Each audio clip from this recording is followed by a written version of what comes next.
어제 민주당 이재명 대표에 이어서 오늘은 정진석 국민의힘 비대위원장이 국회 교섭단체 대표 연설에 나섰습니다. 민주당을 향해서 망국적 입법 독재를 서슴지 않고 있다 등 거친 말을 쏟아냈는데요. 민주당은 그 대통령의 그 정당이라고 맞섰습니다. 또 해리스 미국 부통령이 오늘 우리나라를 찾았는데요. 관련 소식을 유한울 체커가 정리했습니다. 네, 5시 하면 다정회, 정의원들의 뉴스 큐레이터 울체커입니다. 내일이면 벌써 금요일이죠. 설레는 마음으로 목요일의 뉴스픽5 바로 시작하겠습니다. 오늘 준비한 소식은요. 망국적 독재, 도발적 북한, 출구 전략, 징역 9년, 이미 3번으로 잡아봤습니다. 첫 번째 픽, 어제에 이어 여의도로 갑니다. 국회에선 오늘도 데뷔전이 있었습니다. 국민의힘 정진석 의원, 이번에 비상대책위원장으로 취임한 뒤로는 처음으로 교섭단체 대표 연설에 나선 겁니다. 35분 동안 이어진 연설은 말 그대로 매콤했습니다. 마지막 손에 남은 국회 권력을 휘두르며 사사건건 국정의 발목을 잡고 있습니다. 자신들을 보호하고 자신들의 기득권을 지키기 위한 망국적 입법 독재를 서슴지 않고 있지 않습니까? 네, 바로 민주당의 직격탄을 날렸는데요. 우선 윤석열 대통령 순방 논란을 놓고 방어전에 나섰습니다. 어제 이재명 대표 연설에서 가장 날을 세운 데가 바로 이 부분이었죠. 안타깝게도 며칠 전 대통령의 영미 순방은 이 정부의 외교 수준을 적나라하게 보여줬습니다. 제1당으로서 이번 외교 참사의 책임을 분명하게 묻겠습니다. 네, 정진석 위원장은 이러한 야당 대응 놓고 국익 자해 행위라고 응수했습니다. 정상 외교에 나선 대통령을 향해 마구자구식 흠집내기를 넘어서 저주와 증오를 퍼붓고 있지 않습니까? 혼밥 외교에 순방 기자단 폭행까지 당했던 지난 정부의 외교 참사는 까맣게 있고 터무니없는 외교부 장관 퇴임 건의안까지 내놓았습니다. 여야는 정 위원장 연설 뒤에 이 해임 건의안을 놓고 협상을 벌였는데요. 합의에 이르지 못했습니다. 민주당은 잠시 뒤인 6시 본회의에서 해임안을 처리한다는 계획입니다. 이 소식은 잠시 뒤 국회 상황실에서 자세히 전해드리도록 하고요. 정 위원장은 MBC를 향한 공격도 잊지 않았습니다. 대한민국 언론이 맞는지 묻고 싶습니다. 언론의 기본 윤리와 애국심마저 내팽겨친 망국적 행태가 아닐 수 없습니다. 지금이라도 MBC는 잘못된 보도를 바로잡고 국민 앞에 섰고 대조해야 합니다. 네, 이재명 대표의 어제 연설, 제가 다른 사안들에 대해서는 훅을 슬쩍 숨겨놨다고 분석해드렸죠. 마치 취권 같았습니다. 예측하거나 경계할 수 없는 타이밍의 적, 그러니까 국민의힘을 공격했죠. 반면에 정 위원장은 오늘 장난권 구사합니다. 상대의 빈틈을 쉴 새 없이 공격한 겁니다. 공격 포인트 하나, 바로 잃어버린 5년입니다. 문재인 정부 최악의 실패인 주거정책 정상화를 위해 반시장적 규제 1번도 부동산 정책을 전면 전환하고 서민들의 주거 안전망 강화에 힘을 쏟아왔습니다.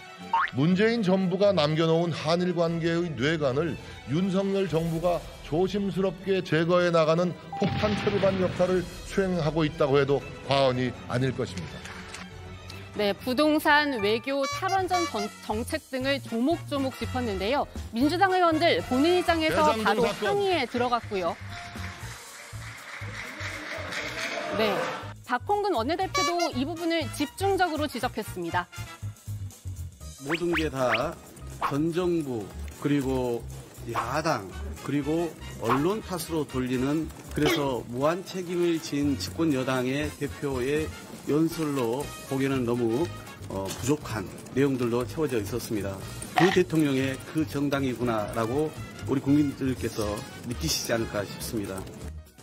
그런데 앞서서 윤 대통령, 정 위원장을 비롯해 국민의힘 의원들에게 이렇게 말한 적이 있었죠.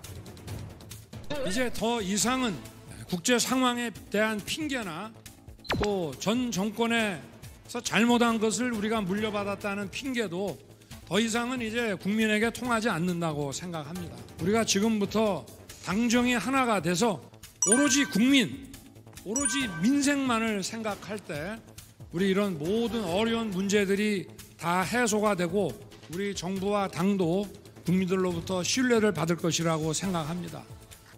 네, 박 원내대표도 이 발언을 떠올렸습니다.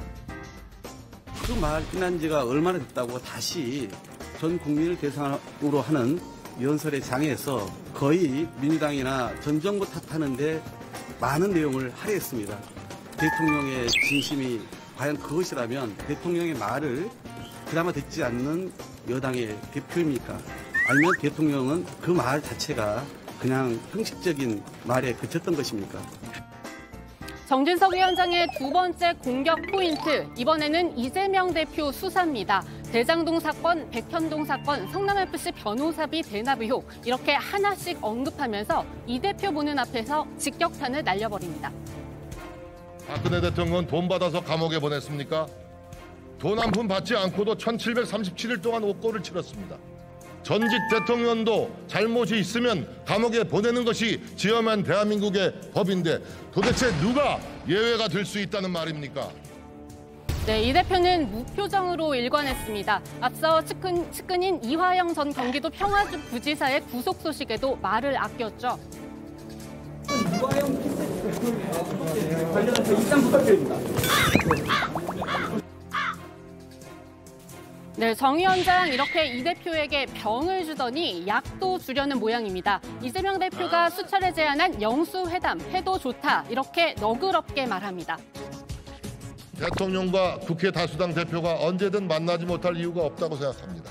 회담의 형식도 얽매일 필요가 없습니다. 협치만 제대로 될 수 있다면 저는 여당 대표 패칭도 얼마든지 받아들일 수 있습니다. 하지만 윤 대통령도 이렇게 생각할까요? 윤 대통령과 이 대표 마주 앉으면 이번 순방 이야기 피해가기는 어려울 텐데요. 특히 비속어 논란에 대해 강공기조 이어가고 있는 만큼 성사 여부는 미지수입니다. 비속어 논란이 이렇게 장기화될 일인지 유감표명을 하시는 분 없나요? 이렇게 여야는 극과 극을 향해 가고 있습니다. 이제 D-5일 국정감사의 기조도 오늘 정진석 위원장 연설로 다시 한번 확인이 됐죠. 바로 심판 대 견제입니다. 지난 정부의 무분별한 확장적 재정 운영은 재정 건전성을 위협할 뿐만 아니라 시장을 왜곡하고 민간의 활력과 경쟁력을 떨어뜨리는 치명적 오류를 키워왔습니다. 시장 만능주의조차도 오해를 해서 시장이 개입하면 안 된다는 강박관념을 가진 게 아닌가라는 생각이 듭니다. 우리가 할 수 있는 것은 없다. 결국 시장에 맡겨놔야 되겠다는 생각이 시장의 불안을 더욱더 키우고 있는 그런 상황입니다. 여야 대표들의 국회 연설 어제와 오늘 전해드렸습니다. 약 40분의 연설, 정진석 위원장과 이재명 대표가 돌고 돌아 도착한 종착지는 민생입니다. 민생을 위한 싸움, 그런데 방점이 민생에 찍힐지 싸움에 찍힐지 바라보는 사람들은 답답합니다.